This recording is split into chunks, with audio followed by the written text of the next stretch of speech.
Dmitri, a Russian soldier now held as a prisoner of war, finds himself far from home, trapped in the aftermath of a conflict that has torn lives apart.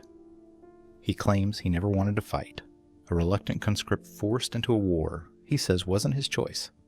He paints himself as a father trying to survive, caught in the gears of a brutal system. But as he recounts his journey, cracks begin to form in his narrative. He speaks of duty while admitting to looting, of survival while describing moments of violence. The contradictions in his story mirror the chaos of the invasion itself, a war driven by lies, greed, and power. On the surface, Dmitri appears lost, yet his actions reveal the role he played as an invader on foreign soil. Is he truly the victim he claims to be, or does his story mask a deeper complicity? As his tale unfolds, the question looms larger. Is Dmitri seeking redemption, or simply a way to rewrite his own past?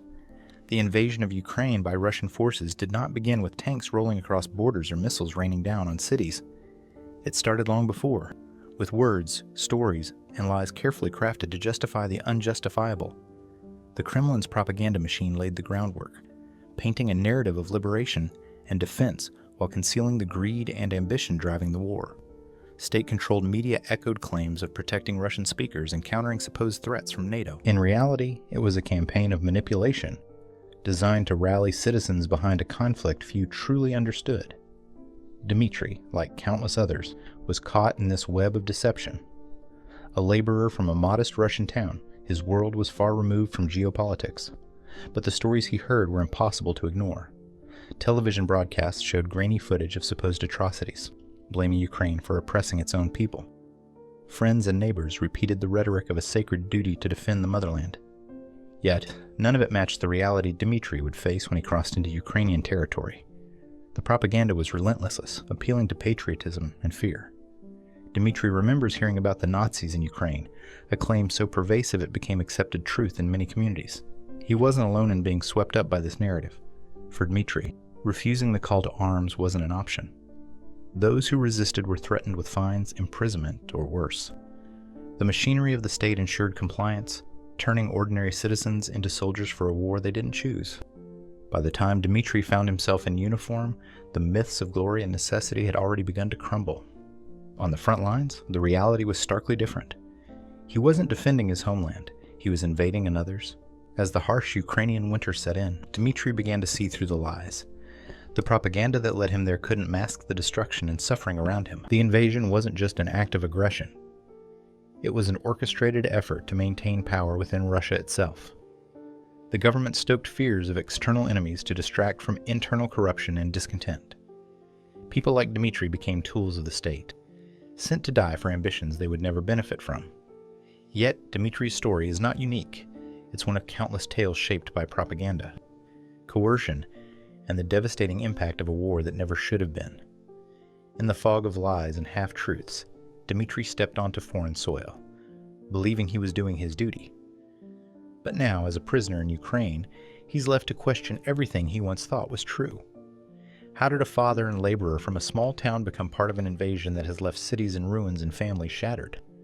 Dmitri's story is a microcosm of the war itself, a conflict fueled by propaganda and paid for in human lives.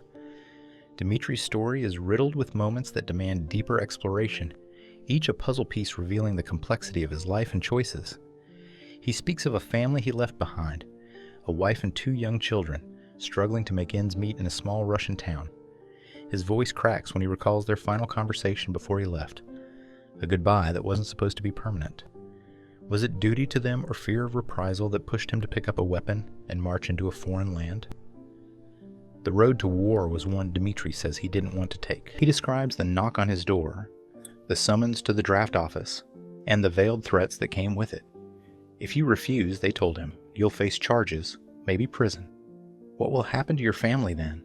Was he coerced into this war, or did he see it as an escape from his own struggles, a chance to earn money, to prove something to himself or others? On the battlefield, Dmitri faced moral conflicts that would haunt him. He describes raiding abandoned homes for supplies, telling himself it was survival, not theft. Yet he admits to moments when survival blurred into opportunism. We took what we needed, he says, his voice faltering. But sometimes, we took more. What does it say about Dmitri that he tries to justify these actions? Was he a victim of circumstance? Or was he willingly complicit in the war's cruelty? And then came the day of his capture. Dmitri recounts the ambush vividly, the deafening roar of mortars, the confusion as his unit scattered, and the moment he dropped his weapon and raised his hands. "I had no choice," he says, claiming he was abandoned by his commanders, left to fend for himself. But what led to that moment? Was it a series of unfortunate events, or was Dmitri's surrender the inevitable result of choices he had made long before stepping onto the battlefield? As Dmitri speaks, his words raise more questions than answers. How does a man reconcile being both a father and a fighter, an invader and a victim? What truths is he holding back? And what lies has he told himself to cope? Dmitri's story is a tangled web of survival, guilt, and justification. Each detail he shares pulls back another layer of the war's grim reality, but it leaves one pressing question unanswered.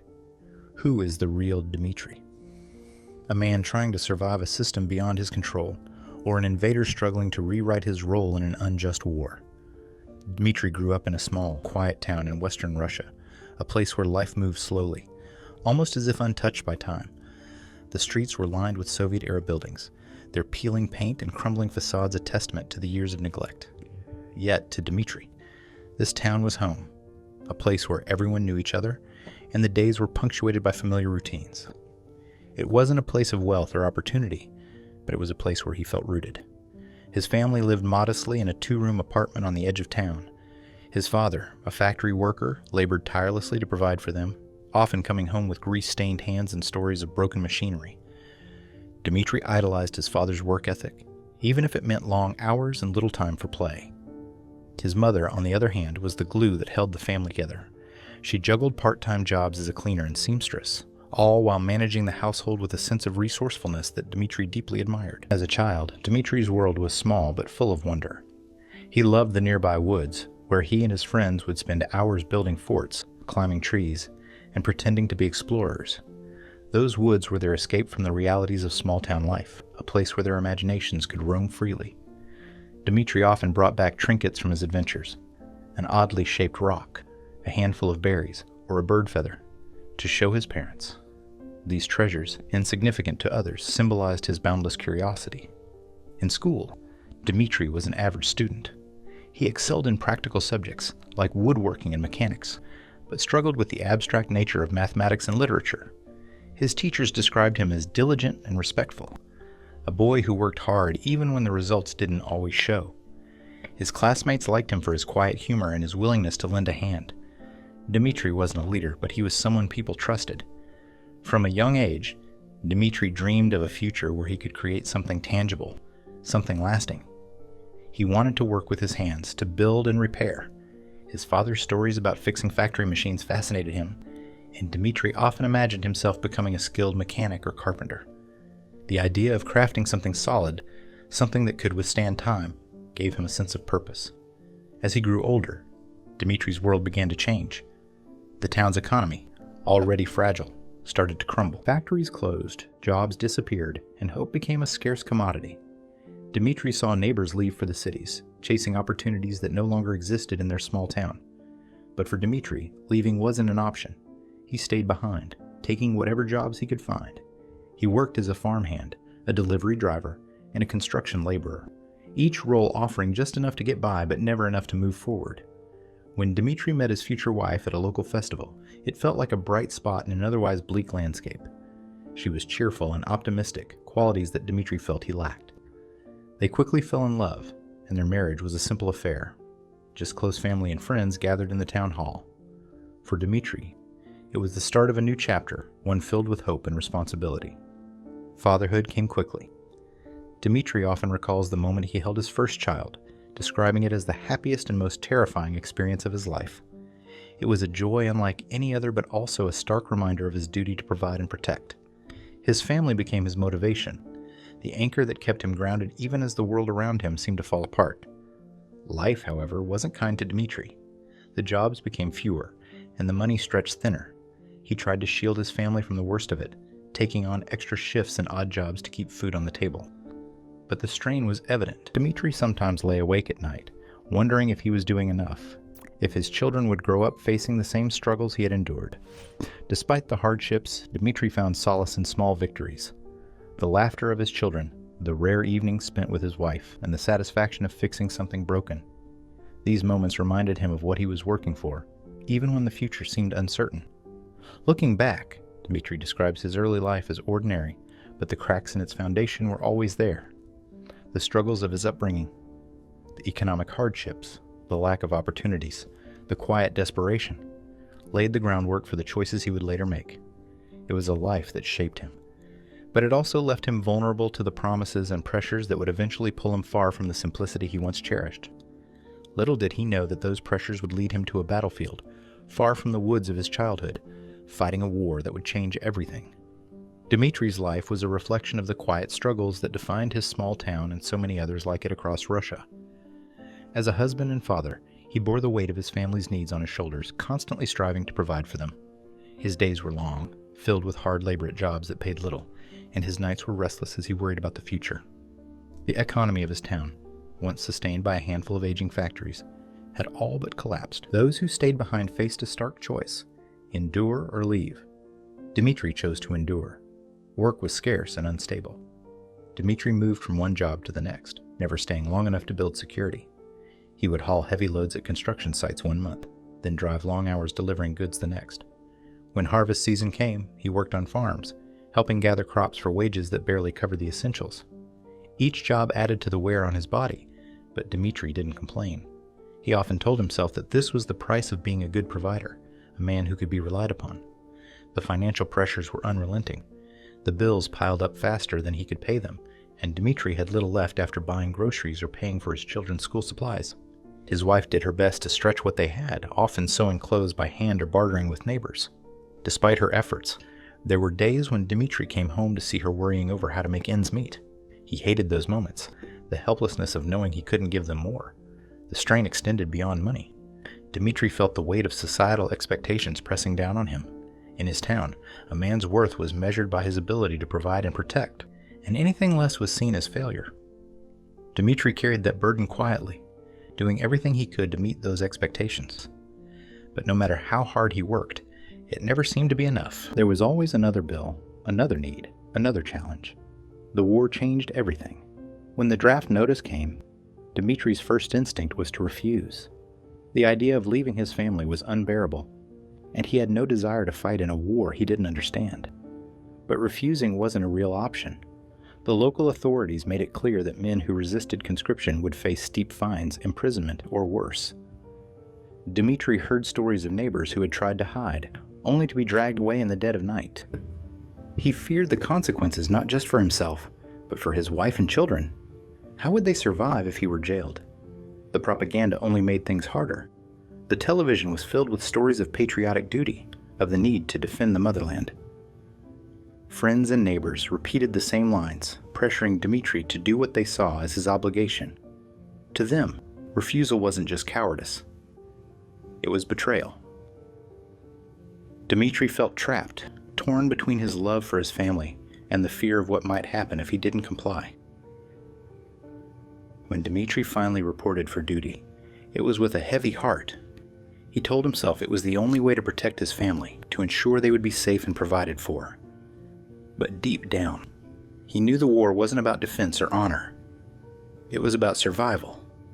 The promises of payment and support for soldiers' families were small comforts, but they were enough to convince Dmitri that he had no choice. As the days of training turned into weeks, Dmitri's reluctance didn't fade. He wrote letters to his wife, apologizing for leaving her to handle everything on her own. He asked about the children, trying to stay connected to the life he had left behind. But each letter also carried a sense of resignation. Dmitri was no longer just a husband or a father. He was a soldier, part of a machine he didn't believe in. The war, in many ways, was an extension of the struggles Dmitri had always faced. It was another system that demanded everything from him while giving little in return.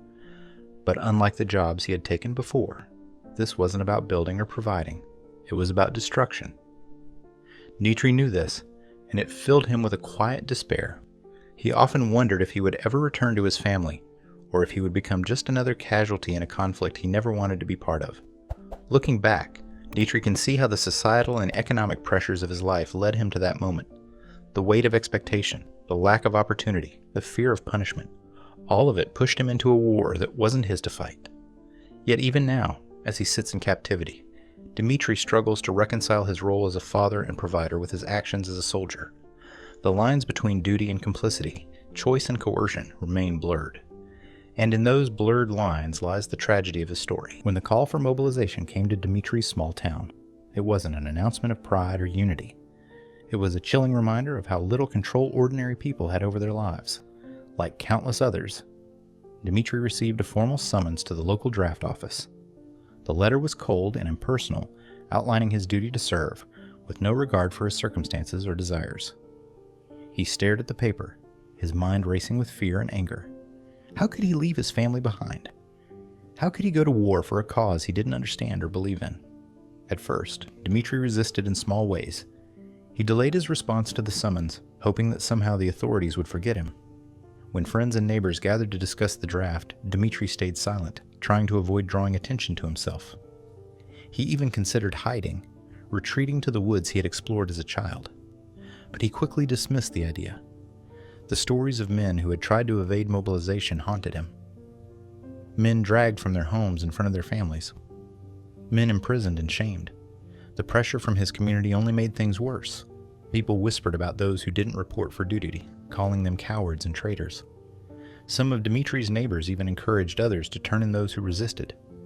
It wasn't just about avoiding punishment anymore.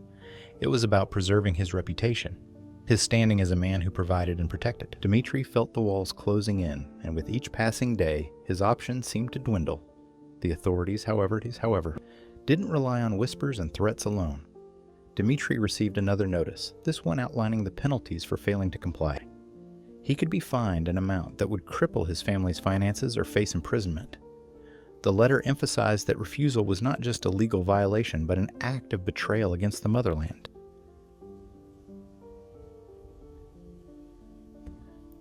Traitor.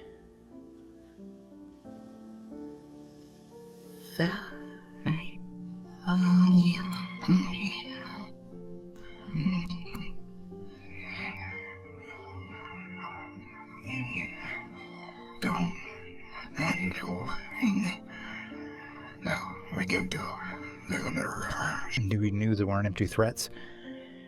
He had heard of others in nearby towns who had been made examples of, of fathers and husbands taken away while their families were left to fend for themselves.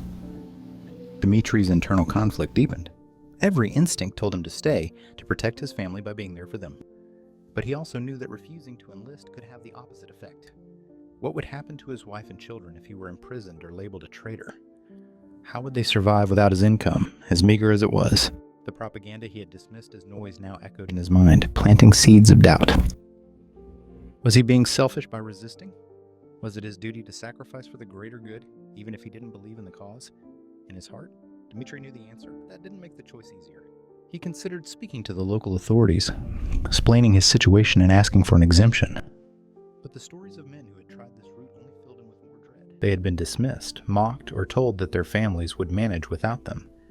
Dmitri saw no reason to believe his plea would be treated differently. The final blow came when a neighbor, a man Dmitri had worked alongside for years, stopped by to offer advice. It wasn't advice at all. It was a warning. The man spoke of others who had tried to evade the draft, hinting that Dmitri's absence at the draft office had been noticed. He suggested that Dmitri do the honorable thing before it was too late. Dmitri realized that even his community, the people he had known his entire life, had become part of the machinery that was forcing him to fight.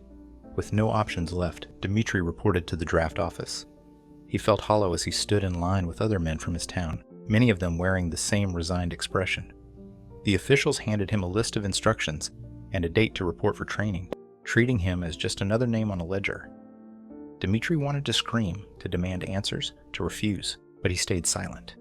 His fear for his family, his fear of punishment, and his fear of being labeled a traitor were louder than his conscience. As Dmitri boarded the bus to the training camp, he couldn't shake the feeling that he was leaving more than his home behind. He was abandoning the life he had fought so hard to build, the principles he thought he stood for. Yet, in his mind, he justified it as a sacrifice, a temporary measure to protect his family. It was a choice born of coercion and desperation, but it was still a choice. Dmitri didn't know then that this decision would haunt him for the rest of his life, shaping not just his future but the way he would come to see himself. Even now, as a prisoner of war, Dmitri grapples with the memory of that moment. He tries to frame it as an act of love for his family, a decision forced upon him by an unforgiving system. But deep down, he knows that his initial resistance, however strong, ultimately gave way. And in that surrender, he became part of a conflict that would destroy lives, including his own. When Dmitri first crossed the border into Ukraine, the air seemed colder, the silence heavier. The journey to the front lines was filled with tension, the soldiers in his convoy speaking in hushed tones or not at all. Dmitri had expected a sense of purpose, a rallying cry that would solidify the reasons for their mission. Instead, he was met with confusion, fear, and the faint rumble of distant artillery. It was nothing like the propaganda had promised. The landscape was unrecognizable. Villages lay in ruins, their streets littered with the remnants of lives disrupted. Shattered windows, abandoned toys, craters where homes once stood. Dmitri found himself staring at these scenes, unable to reconcile them with the idea of liberation he had been told to believe. He remembered seeing a swing set in one village, its bright colors stark against the gray rubble. It reminded him of his own children, and the thought made his stomach twist. The first night on the front lines was the hardest. Dmitri's unit was stationed in a makeshift camp near the outskirts of a small town. They were told to dig trenches, their hands blistering in the frozen earth. The commanders barked orders but offered little explanation. Dmitri worked in silence, the weight of his rifle unfamiliar on his shoulder. He tried not to think about what lay ahead, but the distant flashes of light and the occasional echo of gunfire made it impossible to ignore. Sleep was fleeting. The cold seeped through the thin blankets they were given, and every sound seemed amplified in the dark. The rustle of leaves, the shuffle of boots, the whispered prayers of his comrades.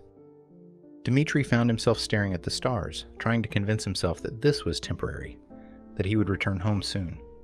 But as the hours dragged on, the reality of his situation became harder to deny. The first skirmish came without warning. Dmitri's unit was sent to secure a position near the town, a seemingly straightforward task. But as they moved, the quiet shattered. Mortars exploded around them, sending dirt and debris into the air. Dmitri froze, his heart pounding in his chest. He had trained for this, but the reality was nothing like the drills. The screams of his comrades brought him back to the moment, and he scrambled for cover, gripping his rifle with trembling hands. Dmitri didn't fire his weapon that day. He barely moved, paralyzed by fear as the chaos unfolded around him. When the fighting subsided, the aftermath was almost worse than the battle itself. He saw the bodies of men he had shared meals with, their faces unrecognizable, their uniforms torn. The ground was stained with blood, and the smell of smoke lingered in the air. Dmitri couldn't stop staring at one soldier, a young man no older than 20, clutching a photo of his family in his lifeless hand. The brutality of the war became impossible to ignore. Each day brought new horrors, destroyed homes, injured civilians, and the relentless toll on his own unit. Dmitri recalled a moment when they passed through a town, its streets eerily quiet. A dog barked in the distance, the only sound breaking the stillness. He saw a woman standing in the doorway of a crumbling house, her eyes hollow and her hands clutching a child. Dmitri looked away, unable to meet her gaze. In the quiet moments, Dmitri tried to make sense of it all. He had been told they were there to protect, to liberate, to bring peace. But all he saw was destruction. The soldiers around him spoke less with each passing day, their faces etched with exhaustion and despair. Dmitri began to understand that they were not heroes or liberators. They were invaders, and the people they encountered saw them as such. The front lines stripped away any illusions Dmitri had left. He was no longer a husband or father, no longer the quiet man from a small town. He was a soldier in a war he didn't believe in, carrying out orders he didn't understand. The brutality around him became routine, but it never stopped cutting deep. Each day blurred into the next, stopped cutting deep. Each day blurred into the next, and with every passing moment, Dmitri felt himself slipping further from the man he once was. The stark reality of war had replaced the lies he had been told, leaving him with nothing but the cold, hard truth. There was no glory here, only survival. The violence Dmitri encountered in Ukraine was unlike anything he could have imagined. His accounts reveal the stark contrast between the sanitized images of war shown on television and the brutal, unrelenting chaos of combat. Dmitri quickly learned that the front lines were no place for heroics, only fear, desperation, and survival. His first real experience of combat came during an ambush in a wooded area near a small Ukrainian village. His unit had been ordered to secure a road but walked into a trap instead.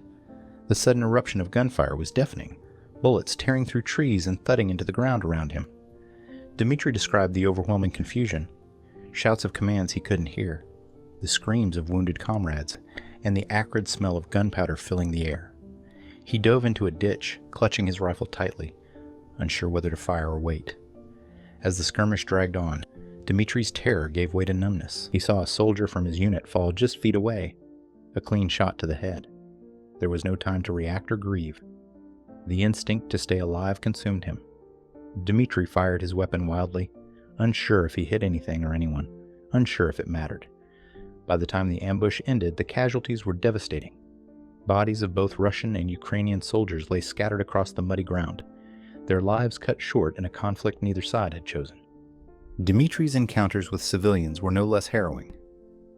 His unit frequently moved through villages where they were met with empty streets and shuttered windows.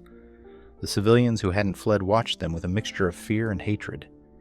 Dmitri vividly recalled one encounter in a crumbling village. An elderly man stepped into the street as the unit approached, holding a white cloth in one hand and a cane in the other. He shouted something Dmitri couldn't understand but recognized the anger in his tone. The commander ordered the soldiers to ignore the man and move forward, but Dmitri couldn't look away. The man's voice grew louder, more desperate, until one soldier turned and fired a warning shot into the air. The old man froze, his defiance melting into silence. Dmitri felt a pang of shame, but there was no time to dwell on it. The unit continued marching, leaving the man standing alone in the street, his figure growing smaller with every step. In another village, Dmitri witnessed something that still haunts him. His unit had been ordered to search for supplies in abandoned homes. It was supposed to be routine, but the tension was palpable. As they entered one house, Dmitri saw a family huddled in a corner, a mother shielding her children with her arms. The soldiers hesitated, unsure how to proceed. One man in Dmitri's unit barked at the family to leave, his voice harsh and unrelenting. The mother begged in broken Russian, tears streaming down her face. Dmitri stood frozen, his rifle hanging loosely at his side. He wanted to speak, to intervene, but fear kept him silent. The family was eventually allowed to stay, but the look in their eyes stayed with him. A mixture of terror, helplessness, and anger. The violence wasn't limited to the battlefield or civilians. Dmitri described moments when his own comrades turned on each other. The stress of war frayed tempers, and fights broke out over food, supplies, or even perceived slights. Dmitri recounted one incident where two soldiers came to blows over a pair of boots, the fight escalating until one of them drew a knife. The commanders intervened, but the damage was done. Trust among the unit was eroding, and Dmitri could feel the isolation growing. As the weeks turned into months, the devastation of war became routine. Dmitri spoke of towns reduced to rubble, homes burned to the ground, and fields littered with unexploded ordnance. He remembered a time when they found an abandoned school, its walls covered in children's drawings. Among the debris, Dmitri found a notebook, its pages filled with neat handwriting. He didn't know why he picked it up, but something about it made him pause. For a moment, he saw the humanity lost in the conflict, a reminder of lives interrupted, futures stolen. Dmitri often justified his actions, or inactions, by telling himself he was just following orders. But the guilt was always there, just beneath the surface. He spoke of looting homes for food and supplies, actions he claimed were necessary for survival. Yet he admitted that sometimes they took more than they needed, filling their pockets with valuables they could trade or keep. It wasn't right, Dmitri said quietly, his eyes downcast. But in that moment, you tell yourself it is. You tell yourself it's the only way. The violence Dmitri experienced and witnessed left scars, both physical and emotional. Each encounter chipped away at the person he once was, replacing him with someone he barely recognized. He didn't know if he could ever explain it to his family, if they would understand the choices he made. Dmitri's accounts reveal the true cost of war, not just in lives lost, but in the humanity stripped from those who survive. The devastation wasn't confined to the battlefield. It seeped into every aspect of life, leaving nothing untouched. For Dmitri, the war wasn't just a series of violent encounters. It was a descent into a darkness he could never fully escape. Dmitri often spoke about the moral compromises he made during the war, recounting moments of looting and violence with a mix of shame and justification.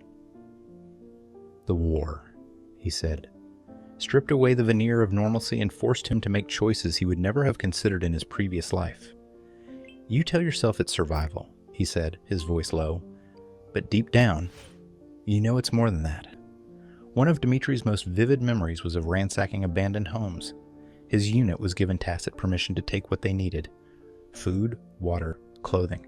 But the line between necessity and greed blurred quickly. Dimitri admitted to taking more than survival required: jewelry, electronics, even cash. "It wasn't for me," he tried to explain. "We needed things to trade, to stay alive out there." Yet the interviewer pressed him on this, pointing out that many of the items he described had no practical use on the battlefield. Dimitri shifted uncomfortably in his seat, his earlier rationalizations faltering under scrutiny. The interviewer didn't let the moment pass. "Did you ever think about the people whose homes you looted?" they asked. Dimitri paused before answering. "Sometimes," he admitted. "I'd see family photos on the walls, children's toys scattered on the floor. It made me think of my own family, how I'd feel if someone came into my home and took everything." But when pressed further, Dimitri's tone hardened. "But what could I do? We were given orders.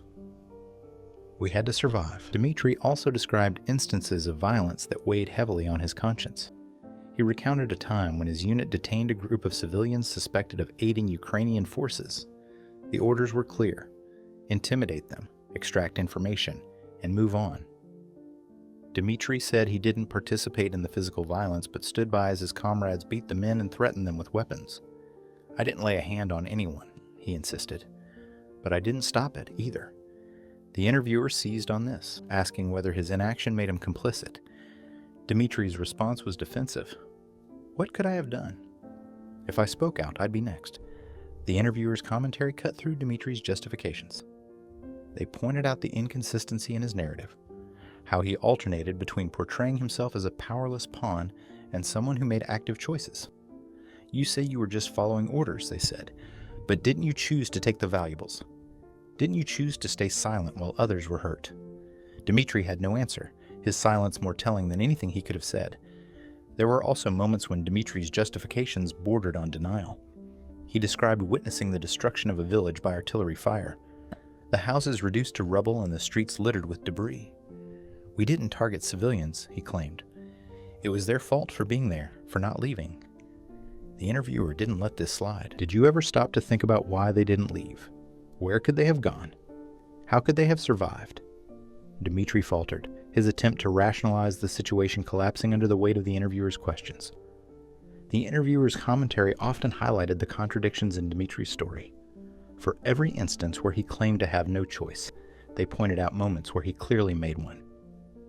They questioned how much of his narrative was shaped by guilt, whether Dimitri truly believed his own explanations or if they were a way to cope with the weight of his actions.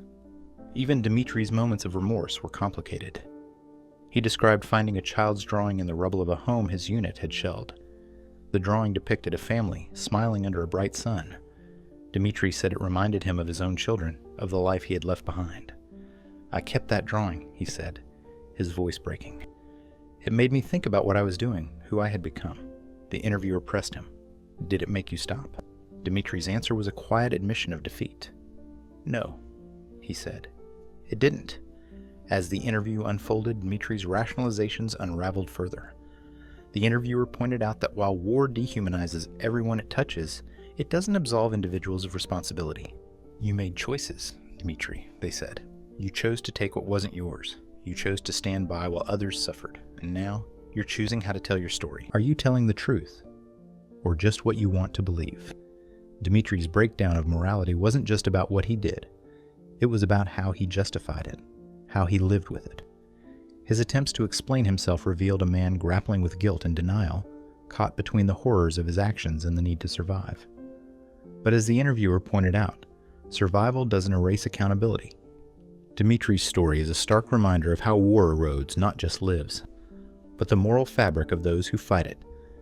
His justifications, while human, expose the thin line between victimhood and complicity, a line Dimitri crossed more times than he cared to admit. Dimitri's capture came in a chaotic and desperate moment, one that he described as both terrifying and surreal. His unit had been sent to hold a strategic position near a small village, a task that quickly spiraled into disaster.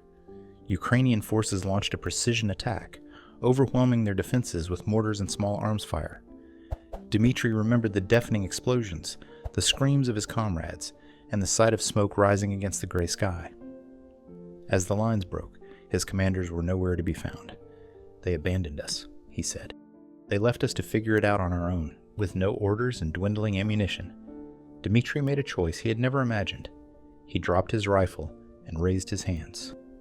"I didn't want to die there," he explained, his voice shaking slightly. "I thought about my family, about my kids. I couldn't leave them like that." He described the moment the Ukrainian soldiers approached him, weapons trained on him as they shouted commands. Dmitri obeyed without hesitation, falling to his knees and placing his hands behind his head.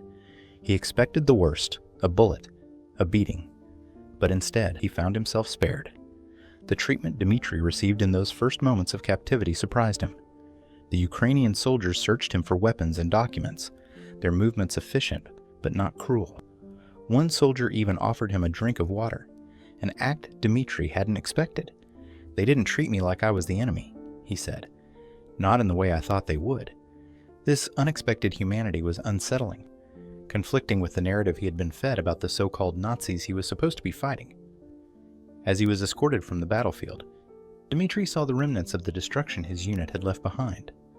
Burned-out vehicles, scattered equipment, and bodies lay in the open. Among the wreckage were civilians, their faces etched with a mixture of fear and relief. Dmitri avoided their eyes, ashamed of what he had been a part of. He knew they saw him as an invader, as someone who had brought violence to their home. Once in custody, Dmitri was questioned. The Ukrainian soldiers wanted to know his rank, his unit, and his mission. Dmitri was forthcoming, providing as much information as he could. "I wasn't trying to hide anything," he said. "I thought maybe if I cooperated, they'd let me live." His answers painted a picture of a man who had been sent to fight a war he didn't understand, a man who claimed to have no agency in the decisions that had brought him to that moment.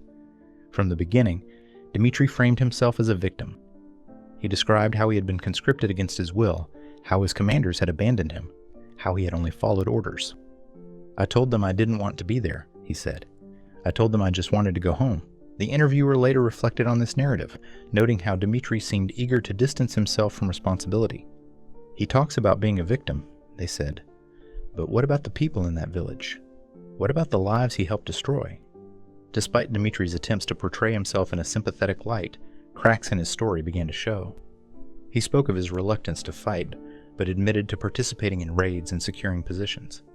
He claimed he never harmed civilians, yet his silence during acts of violence by his comrades told a different story. The interviewer pressed him on these contradictions, asking how he could reconcile his claims of innocence with the actions he had witnessed, and in some cases, enabled. The most striking part of Dmitri's surrender was the shift in his perception of the enemy. He had entered Ukraine believing he was fighting a just cause, defending his country from an existential threat. But in captivity, he began to see the humanity of those he had been told to fear. "They didn't kill me," he said. "They didn't torture me. They treated me like a person."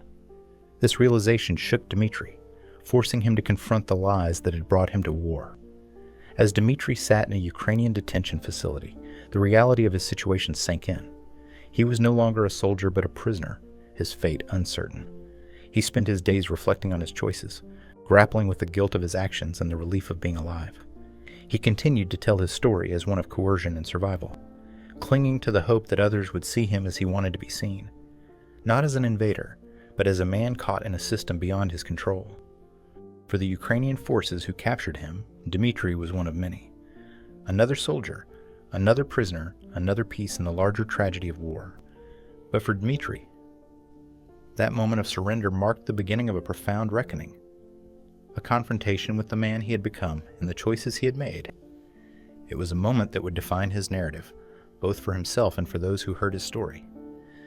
Dmitri's defense of his actions during the war was a labyrinth of justification, avoidance, and contradictions. As he recounted his story, he painted himself as a man forced into a war he neither supported nor understood. Yet, the interviewer's pointed observations unraveled this narrative, revealing a more complicated and less absolved version of Dmitri's role. From the start, Dmitri leaned heavily on the narrative of coercion. He emphasized his reluctance to enlist, describing the pressures of fines, imprisonment, and threats to his family. "I didn't want to go," he said repeatedly. framing himself as a victim of circumstance. Yet, the interviewer noted that while Dmitri resisted mobilization initially, he ultimately complied without overt rebellion. You say you were forced. The interviewer pressed, but was there truly no choice? Others refused. Others fled. Why didn't you? Dmitri's answer wavered. I thought about it, he admitted. But where would I go? How could I leave my family with nothing? His words reflected genuine fear, but also revealed a resignation to the path of least resistance. The interviewer highlighted this, suggesting that Dmitri's compliance, while understandable, was still a choice, one that carried significant consequences for others. When discussing his actions during the war, Dmitri attempted to absolve himself by focusing on what he didn't do.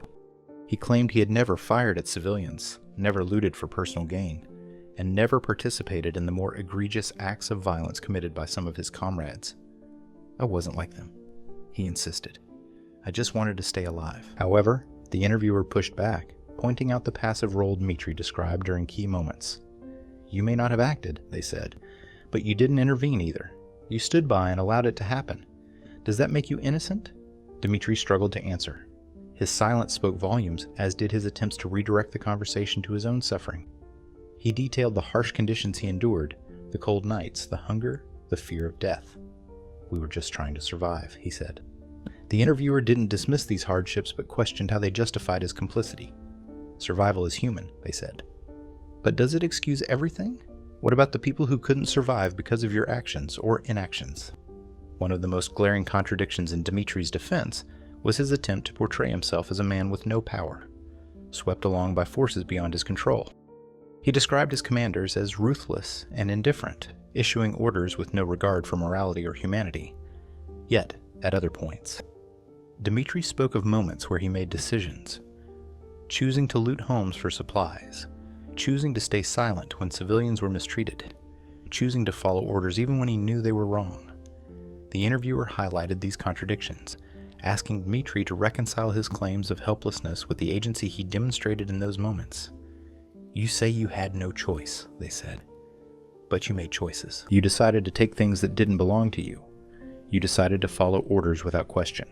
Why? Dmitri's response was defensive. What was I supposed to do? He countered. If I spoke up, they would have killed me. If I didn't take supplies, I wouldn't have eaten. It was survival. The interviewer pressed further, pointing out that Dmitri's justifications often ignored the impact of his actions on others. When he described looting homes, he focused on his own needs, not the families who returned to find their possessions gone. When he recounted standing by as civilians were mistreated, he spoke of his fear, not their suffering. You keep framing this as something done to you, the interviewer observed. But what about what you did to others? Do you see their side of the story? Perhaps the most revealing moment came when Dmitri was asked whether he felt guilt. At first, he hesitated, as if the question itself was unexpected. I don't know, he finally said. Sometimes, but it's hard to think about. I was just trying to survive. The interviewer didn't let him off the hook. Guilt means you recognize you've done something wrong, they said. Do you believe you've done wrong, Dmitri? Or are you just trying to make yourself feel better about it? This question cut through Dmitri's defenses, leaving him visibly shaken. He admitted to moments of regret, but quickly followed them with more justifications. He spoke of the propaganda that shaped his worldview, the lies he had been told about the war, and the impossible choices he had to make. I didn't know what I was walking into, he said. If I had, maybe things would have been different. The interviewer concluded by reflecting on the duality of Dmitri's narrative. On one hand, he was clearly a man grappling with the weight of his choices, caught in a system designed to strip him of agency. On the other, he was someone who made decisions, however coerced, that contributed to the suffering of others.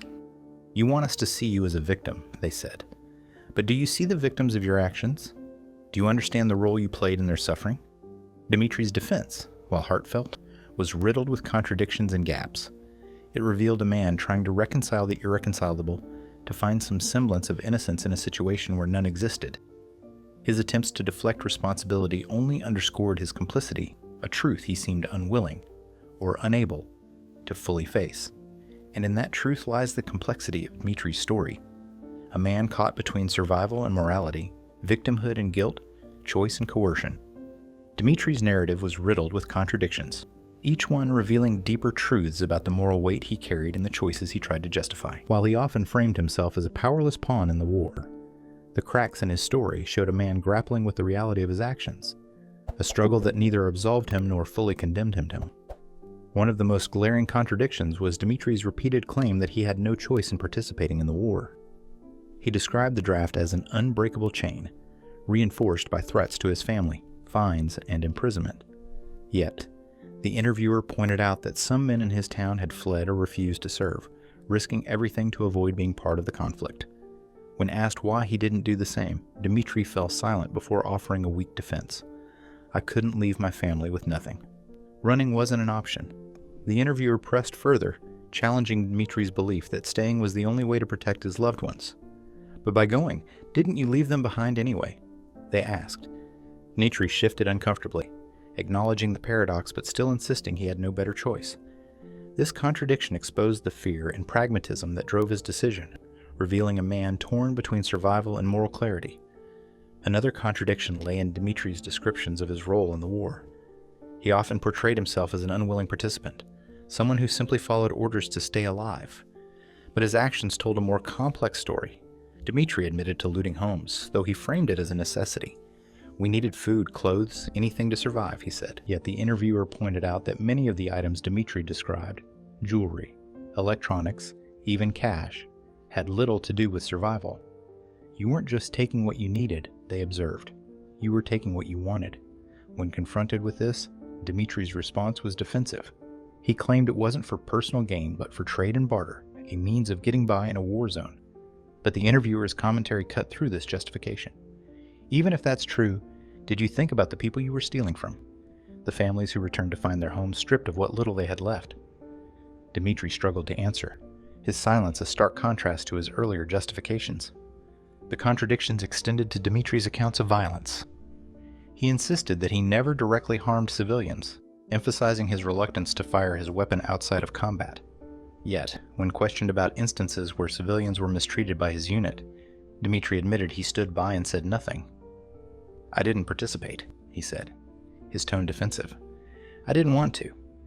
But the interviewer's probing exposed the moral complexity of his inaction. "You may not have participated," they said, "but you didn't stop it either. Does silence make you innocent?" This question weighed heavily on Dimitri. He recounted one particular incident where his unit detained a group of civilians suspected of aiding Ukrainian forces. The civilians, including an elderly man and a young woman, were subjected to intimidation and rough treatment. Dimitri claimed he avoided direct involvement, but he admitted to being present. "I didn't do anything to them," he insisted.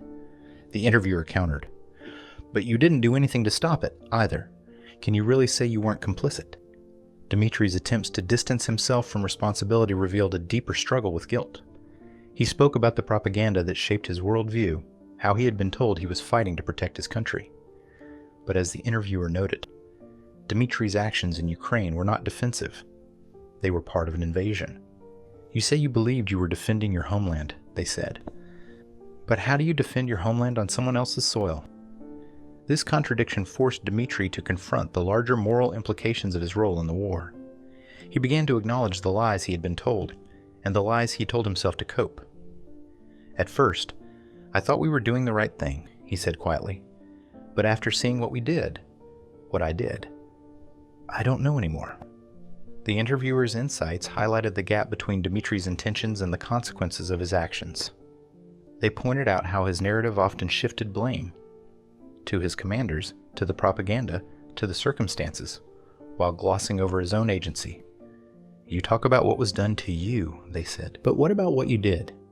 Do you see the weight of that responsibility?" Dimitri's response was hesitant but revealing.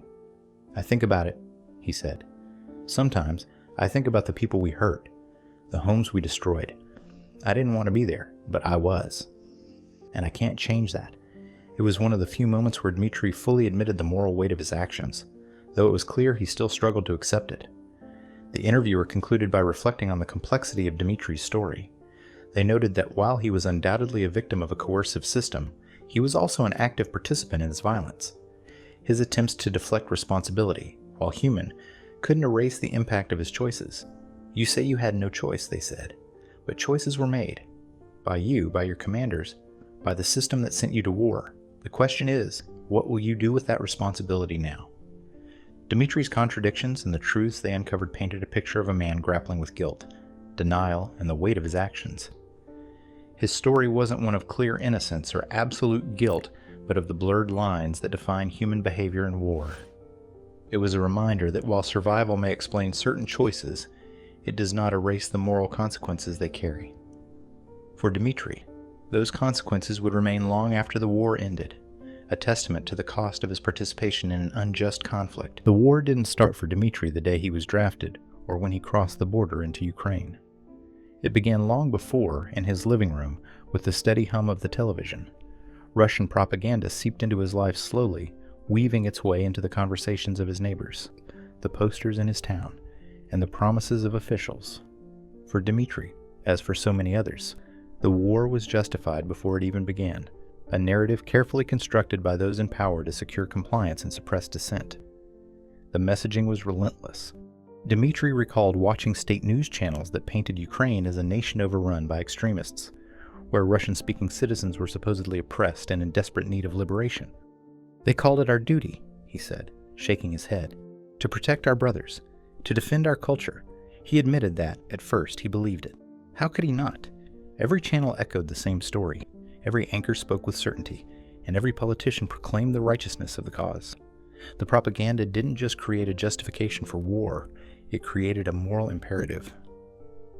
Dmitri remembered the speeches that played on national pride, framing Russia as the protector of its people and the last bastion of resistance against Western aggression. "They made it sound like we were heroes," he said. "Like we were the only ones standing up for what was right." This narrative struck a chord in small towns like Dimitri's, where people already felt forgotten and undervalued. Being part of something bigger, something noble, offered a sense of purpose that many craved. But the lies went deeper than ideology. They appealed to fear. Dimitri described the images broadcast on state TV, blurry footage of supposed atrocities committed by Ukrainian forces, dire warnings about NATO's encroachment, and ominous claims that Russia itself was under threat. "They made us believe we were defending our homeland," he explained, even though the fighting wasn't on Russian soil. The disconnect was stark, but the fear was powerful enough to overshadow it. For Dimitri and many others, the message was clear: fight now or face devastation later. The propaganda machine didn't just target individuals, it permeated entire communities. Dimitri spoke of neighbors who parroted the government's narrative, turning social pressure into another tool of compliance. Refusing to support the war wasn't just seen as cowardly, it was painted as unpatriotic, even traitorous. Dimitri felt this pressure acutely when he hesitated to report for the draft. "People would ask why I hadn't signed up yet," he said. "They made me feel like I was letting everyone down, like I wasn't a real Russian." Even Dimitri's family wasn't immune. He recalled conversations with his father, a staunch supporter of the government's rhetoric, who encouraged him to serve. "My father said it was our duty," Dmitri admitted. He said we owed it to our ancestors, to our country. These personal connections amplified the impact of propaganda, turning skepticism into shame and dissent into isolation. The interviewer highlighted how propaganda played on vulnerabilities, particularly in economically struggling communities like Dimitri's. By presenting the war as both a moral duty and a financial opportunity, it exploited people's desperation. Dimitri admitted that the promise of steady pay and benefits for his family was a factor in his decision. "They said we'd be taken care of," he said, "that our families would get support. It sounded like the only way out, but the promises were as hollow as the propaganda that sold them." Dimitri soon realized that the reality of war bore little resemblance to the noble mission he had been told about. The people he encountered in Ukraine weren't extremists or enemies. They were civilians, frightened and angry. The liberation he had been promised looked more like devastation, and the pride he was supposed to feel never materialized. The interviewer pressed Dimitri on when he began to see through the lies. "It wasn't one moment," he said. "It was a lot of little things. The way people looked at us when we marched through their towns. The destruction we left behind. The things my commanders said when they thought no one was listening. It all started to feel wrong." Dimitri's story illustrated how propaganda doesn't just manipulate facts. It manipulates emotions. It taps into fear, pride, and belonging, creating a narrative that feels too compelling to question. For Dimitri, it was only in the aftermath, when the propaganda's promises unraveled in the face of reality, that he began to understand how deeply he had been deceived. The interviewer concluded with a sobering reflection. propaganda isn't just about spreading lies. It's about controlling the way people think and feel. Dmitry's experience was a testament to its power, a reminder of how easily narratives can be weaponized to justify the unjustifiable. They told us we were defending our country, Dmitry said quietly. But now I see. We were just pawns in their game. His words hung in the air, a stark reminder of how propaganda's grip can turn ordinary people into instruments of war. The cost of war was etched into the landscape of Ukraine, in the shattered remnants of homes, the scarred earth, and the grieving faces of its people. But for Dmitry, who walked through this devastation as both a participant and a witness, there was a startling detachment in his recounting. His story, told with a quiet resignation, revealed how the violence and destruction became a numbing routine, a grim testament to the human capacity for emotional survival in the face of atrocity. Dmitry described the towns and villages his unit passed through with a clinical simplicity, his words devoid of the anguish they surely inspired in those who lived there. The houses were empty, he said, as though that explained the scenes of broken furniture, smashed windows, and burned out vehicles. We found what we needed and moved on. When the interviewer pressed him to elaborate, Dmitry admitted that some homes had clearly been occupied recently. Half-eaten meals left on tables, clothes still hanging on lines. But he spoke of these details as if they were unremarkable, just part of the scenery. The interviewer highlighted the stark contrast between Dmitry's detached tone and the reality of what those abandoned homes represented. These weren't just buildings, they said. They were lives, families, memories. Do you understand what it meant for those people to leave everything behind? Dmitry hesitated, his expression blank. I didn't think about it, he finally said. I couldn't. That detachment extended to Dmitry's accounts of civilian encounters. He described seeing people on the streets, their faces a mixture of fear and anger, but spoke of them as though they were obstacles rather than individuals. We tried not to interact, he said. It was easier that way. He recounted one moment when his unit marched through a town, only to be met with glares from residents who lined the streets. They didn't say anything, Dmitry recalled, but you could feel their hatred. The interviewer pointed out the emotional toll of such encounters, not on Dmitry, but on the civilians who endured them. Imagine being in their position, they said. Seeing armed soldiers march through your town knowing they've taken lives, destroyed homes. How do you think they felt?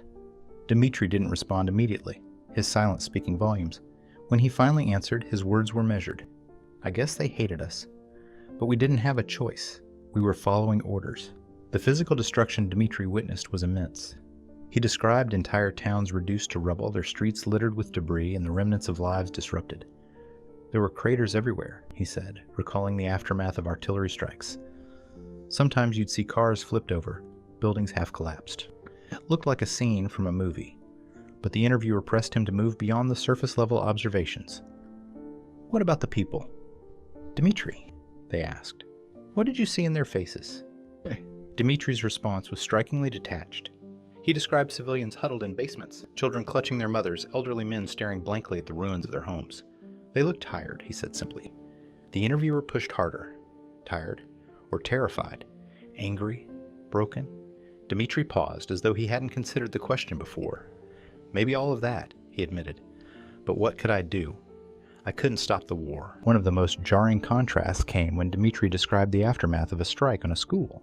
His unit had passed by the building, its walls blackened by fire, its windows shattered. Scattered among the debris were children's desks and torn books. It was just another building, Dmitry said, his tone devoid of emotion. The interviewer, visibly disturbed, pressed him on this. A school isn't just another building, they said. It's a place where children learn, grow, dream. Do you understand what it means to destroy something like that? Dmitry struggled to answer. He shifted the blame to his commanders, to the system that sent him to Ukraine, to the war itself. I didn't order the strikes, he said defensively. I just followed orders, but the interviewer didn't let him off the hook. You were there, they said. You saw the destruction. You saw the people. Did you ever think about what it meant, what it cost? As the conversation deepened, Dmitry began to show cracks in his detachment. He spoke of moments that lingered in his mind, like the time he saw a family standing by the ruins of their home, their faces etched with despair. I didn't know what to say, he admitted. I just kept walking. The interviewer pressed him further. Why didn't you say anything? Why didn't you stop? Dmitry's voice grew quieter. Because it wouldn't have made a difference. The interviewer concluded with a sobering reflection on the cost of war. contrasting Dmitri's detachment with the profound suffering of those who endured it. "You talk about survival," they said, "but survival for you meant devastation for others. Do you see that? Do you understand what this war has cost? Not just in lives, but in hope and humanity." Dmitri's response was subdued. "I see it now," he said, "but at the time I couldn't. I had to shut it out. Otherwise, I don't know how I would have kept going." His words revealed the double-edged sword of detachment. It allowed him to endure the horrors around him, but it also prevented him from fully grasping the devastation he was a part of. The cost of war for Dmitri was measured not just in the destruction he witnessed, but in the humanity he had to suppress to survive. For the people of Ukraine, the cost was immeasurable, a loss of lives, homes, and futures that no words could fully capture. And for Dmitri, as he looked back on those memories, the weight of that cost was something he could no longer ignore. As Dmitri sat in captivity, far from his wife and children, he often thought about the family he left behind. His choices, the ones he claimed were forced upon him, had created a chasm between the life he once had and the man he had become. It was a quiet torment, one that he carried with him every day. For Dmitri, the war wasn't just a battle on foreign soil, it was a battle within himself, a struggle to reconcile his actions with the ideals he had once hoped to embody. Dmitri often spoke about his children, their faces vivid in his mind despite the months of separation. He remembered how his youngest would tug on his arm, asking when he'd be home, and how his eldest, old enough to sense the tension, would stay quiet but linger in the doorway. Dmitri had promised them he would return. "I told them it wouldn't be long," he said, his voice soft. "I didn't want them to worry, but the weight of that promise was crushing. Each day spent in the war felt like a betrayal of the life he had worked so hard to build." The interviewer pressed Dmitri on the impact of his choices, asking how he thought his family viewed him now. Dmitri hesitated, his usual defenses faltering. "I don't know," he admitted. "I hope they understand. I did it for them, to protect them." But the interviewer wasn't convinced. "Did you protect them, Dmitri? Or did you leave them to fend for themselves while you became part of something that destroyed other families?" This question lingered heavily. Dmitri spoke of the financial struggles his family faced before the war and how the promises of a soldier's salary had been a significant factor in his decision to enlist. "I thought I'd be helping them," he said, "that maybe this would give them a better chance." But the interviewer pointed out the bitter irony. Dmitri's absence likely caused more hardship than relief. His wife was left alone to care for their children, to manage the household, and to navigate the stigma of being tied to a soldier in an unjust war. Dmitri's perception of his legacy was equally fraught. He had once imagined himself as a provider, a man who could offer his children a better life than the one he had known. Now, he feared they would remember him as a soldier, an invader, someone who had brought shame instead of stability. "I don't want them to hate me," he said, his voice breaking. "I want them to know I didn't have a choice." But the interviewer challenged this narrative, asking Dmitri if he truly believed his children would understand his decisions. "They'll grow up hearing about what happened here," they said, about the destruction, the lives lost. "How will they reconcile that with the father they knew? What will they think of your legacy?" Dmitri didn't have an answer. He spoke instead about the dreams he once had for his family. A small home of their own, a steady job, evenings spent together without worry. "I just wanted them to be happy," he said, "to feel safe." But the war had shattered those dreams, leaving Dmitri to question whether he had sacrificed his family's future for a cause he didn't believe in. The interviewer pressed further, asking how Dmitri viewed his role in the war now that he had time to reflect. "Do you see yourself as a victim, a participant, or something else?" Dmitri's response was halting, as though he was still grappling with the weight of the question. "I think I was a victim at first," he said slowly. "But I made choices. I went along with it, so maybe I'm both." This duality defined Dmitri's perception of his legacy. On one hand, he wanted to be remembered as a man who tried to do what was best for his family, even in impossible circumstances. On the other, he couldn't ignore the consequences of his actions. The homes destroyed, the lives disrupted, the families shattered by the war he had participated in. "It's hard to live with," he admitted, "knowing that my decisions hurt people, knowing that my family might never see me the same way again." The interviewer reflected on this, pointing out how Dmitri's story mirrored the broader tragedy of the war. His legacy, like the conflict itself, was defined by contradictions: hope and despair, love and destruction, survival and guilt. Dimitri's choices had shaped not only his life but the lives of those he touched, both at home and on the battlefield. The interviewer asked if he believed he could ever repair the damage. Dimitri's answer was quiet but resolute. "I don't know," he said, "but I have to try." Dimitri's reflections on his family and legacy revealed a man torn between his intentions and the reality of his actions. He had gone to war thinking he was protecting his family, only to realize he had put them at greater risk. He had wanted to be a provider, a protector, but instead he feared he had become a cautionary tale. And as he sat in captivity, far from the people he loved, Dimitri was left with the hardest question of all. How would they remember him? As a father and husband who tried to do the right thing, or as a soldier whose choices left a scar on their lives? Life in captivity was a world apart from the chaos of the battlefield. For Dimitri, each day followed a routine that was starkly monotonous but gave him something the war never did: time to think. Captivity stripped away the noise of propaganda, the adrenaline of combat, and the rigid structure of orders. It left Dimitri alone with his thoughts, his memories, and his guilt. Mornings began early, with guards calling for roll call. Dimitri and the other prisoners would line up, their movements slow and subdued. The guards were firm but not cruel, enforcing discipline without unnecessary violence. Meals were basic: porridge, bread, sometimes a thin soup, but enough to keep them going. Dimitri admitted that he had feared far worse treatment. "They didn't beat us," he said. "They didn't treat us like animals. I was surprised by that. After breakfast, the prisoners were often assigned tasks: cleaning, moving supplies, or helping with maintenance around the facility." Dimitri took to these tasks quietly, his mind often wandering to his family. "It gave me something to do," he explained, "something to focus on instead of just sitting and thinking all day." But even in these moments, the weight of his actions lingered.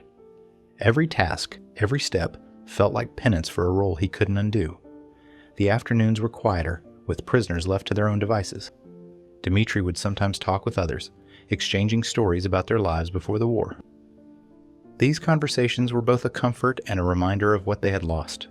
"We all had families," Dimitri said. "Jobs, homes. None of us wanted to be there, but there we were." The interviewer noted how Dimitri seemed to find solace in these shared experiences, yet also distanced himself from the collective guilt. "It's like we were all trying to convince ourselves that we didn't have a choice," Dimitri admitted. But deep down, we knew better. Evenings were the hardest.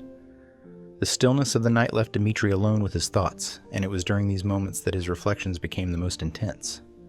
He thought about his children, wondering if they were safe, if they missed him, if they were angry with him for leaving. He thought about the faces of the people he had seen in Ukraine, civilians whose lives had been upended by the war. There was one man, Dimitri recalled. He just stood there, staring at us as we marched through his town. He didn't say anything, but his eyes, they said everything. I think about him a lot. The interviewer asked Dimitri if he felt remorse for his actions. At first, he hesitated, as though weighing his words carefully. "I don't know if remorse is the right word," he said. "I feel regret for the things I didn't do, for the things I didn't do, for the people who were hurt because of me." Dimitri paused before continuing. "But sometimes I wonder if it's enough. Feeling sorry doesn't change anything, does it?" Despite his growing reflections, Dimitri struggled with how to reconcile his past. He spoke about trying to write letters to his family, though many remained unfinished. "What do I even say?" he asked. "How do I explain this to them? How do I tell my kids that their father was part of something like this?" The interviewer suggested that these questions were part of Dimitri's reckoning, a process he would have to continue long after his time in captivity ended. Occasionally, Dimitri would interact with the guards, some of whom treated the prisoners with unexpected humanity.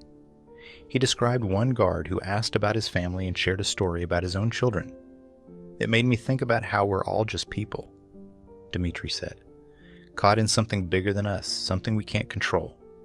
These interactions, though brief, seemed to chip away at the us versus them mindset Dimitri had carried into the war. As weeks turned into months, Dimitri began to find small moments of clarity. He reflected on the choices that had brought him there. Not just the decision to follow orders, but the years of complacency that allowed the propaganda to shape his beliefs. "I used to think it was just the way things were," he said, "that you couldn't question it. But now I see I should have questioned it." Dimitri's routine in captivity gave him the structure to survive, but also the space to confront his own humanity. His reflections, though tentative, hinted at the beginnings of remorse. not just for what he had done, but for what he had allowed himself to become. The interviewer noted that Dmitri's journey was far from over, but these moments of introspection were a step toward understanding the moral weight of his actions. Life as a prisoner stripped Dmitri of his rank, his weapon, and his illusion of righteousness. It left him with the unvarnished truth of his role in the war, a truth he could no longer ignore. And while he struggled to articulate what that truth meant for his future, his evolving reflections suggested that Dmitri was beginning to see the path forward, however uncertain it might be. As Dmitri reflected on his time as a soldier and his experiences in captivity, the question of whether he truly understood the consequences of his actions loomed large.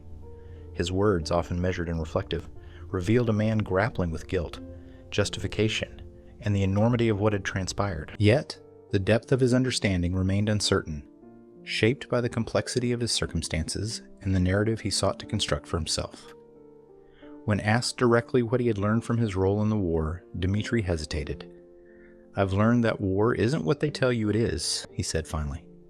"It's not about honor or defending your country. It's destruction, chaos, pain." He paused, his eyes fixed on the ground. "I think I knew that deep down, even before I went. But seeing it, living it, it's different." Dmitri spoke about how the war had shattered the illusions he carried with him into Ukraine. He admitted that he had believed much of the propaganda at first. The stories of liberation, the duty to protect Russian speakers, the supposed threats from Ukraine. "They told us we were the good guys," he said, "that we were doing the right thing. But it wasn't true, was it? We weren't protecting anyone. We were destroying lives." The interviewer pressed Dmitri on whether he understood the full extent of the damage he had been part of. Homes destroyed, families displaced, lives lost. Dmitri's response was halting, as though the weight of the question was too much to bear. "I think about it," he said quietly. "About the people we hurt, the towns we left in ruins. I see their faces in my mind sometimes, especially at night. I wish I could forget, but maybe I shouldn't." Despite these reflections, Dmitri's understanding of the consequences of his actions seemed incomplete. He often framed himself as a victim of circumstance, emphasizing the coercion that led him to enlist and the orders he felt compelled to follow. "I didn't have a choice," he said more than once. "If I had said no, I would have been jailed, or worse. What good would I have been to my family then?" The interviewer challenged this narrative, pointing out that while Dmitri may not have chosen to start the war, he made choices that contributed to its impact. "You talk about survival," they said. "But what about the people who didn't survive because of what you did?" This question hung in the air, and Dmitri struggled to respond. "I don't know," he said finally. "I didn't think about it at the time. I was just trying to get through each day." The interviewer observed that Dmitri's focus on his own survival often came at the expense of acknowledging the suffering of others. "You say you regret what happened," they said. "But do you regret your part in it? Do you truly understand what that part was?" Dmitri's answer was complex. He acknowledged moments of regret, particularly for the civilians he encountered whose lives had been upended by the war. "There was a family we passed in one town," he said. "A mother and 2 kids. They looked so scared, so helpless. I couldn't even look at them. I just kept walking." But when asked if he saw himself as responsible for their fear, Dmitri's response was evasive. "It wasn't my decision to be there," he said.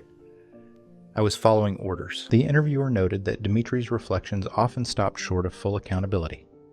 While he recognized the harm caused by the war, he struggled to fully connect it to his own actions. This hesitation, they suggested, reflected a deeper conflict within Dmitri, a desire to reconcile his self-image as a good man with the reality of his role in an unjust war. "You want to believe you're not a bad person," they said. "But understanding the consequences of your actions means facing the fact that even good people can do terrible things." Dmitri nodded slowly, as though the words were sinking in. "I think about that a lot," he said. "About what kind of man I am now. About what my kids will think of me when they're old enough to understand. I don't want them to see me as a monster, but I don't know if I can change how they'll see me." Toward the end of the discussion, Dmitri admitted that he was still processing what he had learned. "I know what we did was wrong," he said. "I know I was part of something terrible, but understanding it doesn't make it go away. It doesn't undo the harm." The interviewer reflected that this awareness, while significant, was only the beginning of Dmitri's reckoning. "Learning isn't just about knowing what went wrong," they said. "It's about taking responsibility for it and finding a way to make it right. Are you ready to do that?" Dimitri's response was tentative. "I want to try," he said, "but I don't know how. I don't know if I can." His words revealed a man caught between acknowledgement and denial, remorse and self-preservation. Dimitri's journey toward understanding the consequences of his actions was far from complete, but his reflections hinted at the possibility of growth. Whether he would fully embrace that possibility, however, remained an open question, one that would define the legacy he hoped to leave behind. Dimitri's story, like the stories of countless others caught in the machinery of war, serves as a stark reminder of the cost of complicity and the weight of accountability. His journey, from a reluctant soldier to a prisoner grappling with guilt and reflection, lays bare the moral challenges of those swept into conflicts they neither chose nor fully understood. But as Dimitri's narrative unfolded, one truth became clear. Acknowledging the harm is only the first step. True accountability demands more. For Dimitri, the war began with propaganda but was fueled by a failure to question, to resist, and to act with conscience when it mattered most. His decisions, shaped by fear and coercion, left a trail of destruction in their wake. Towns were razed, lives were lost, and families were torn apart. Not just by the bombs and bullets, but by the silence and inaction of those who marched through those streets. Dimitri was one of those people, and though he tried to rationalize his role, the interviewer's questions forced him to confront a difficult truth. Survival does not erase responsibility. But Dimitri's story isn't just about his guilt. It's about the broader implications of accountability in times of war. His experiences highlight the dangers of blind obedience and the ease with which ordinary people can become tools of oppression. "I didn't think I had a choice," Dimitri said repeatedly, a refrain echoed by countless others who find themselves complicit in acts they would never have imagined. Yet, as the interviewer pointed out, the absence of choice doesn't absolve the harm caused. It's a reminder that accountability isn't just about intention, it's about impact. This is where the path to healing begins, with an honest reckoning of the past. Dimitri's story challenges us to look beyond individual guilt and consider the systems that perpetuate violence, the narratives that justify it, and the collective responsibility to confront and dismantle them.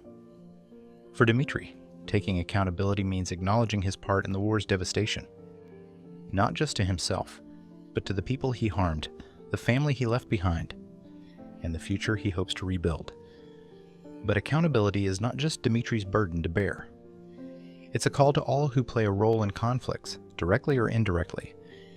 It's a call to question propaganda, to resist the normalization of violence, and to stand against the systems that demand obedience at the expense of humanity. It's a call to those in power to reckon with the lies they tell and the lives they destroy, and to the global community to support the victims of those lies, not only with aid but with justice. For those like Dimitri who find themselves on the wrong side of history, accountability also offers a chance for redemption. It's not about erasing the past, but about transforming its lessons into action. Dimitri admitted that he doesn't know how to make amends, but his willingness to confront his choices is a start. "I want to try," he said, echoing the hope that accountability can lead to healing, not just for him, but for the people and places his actions affected.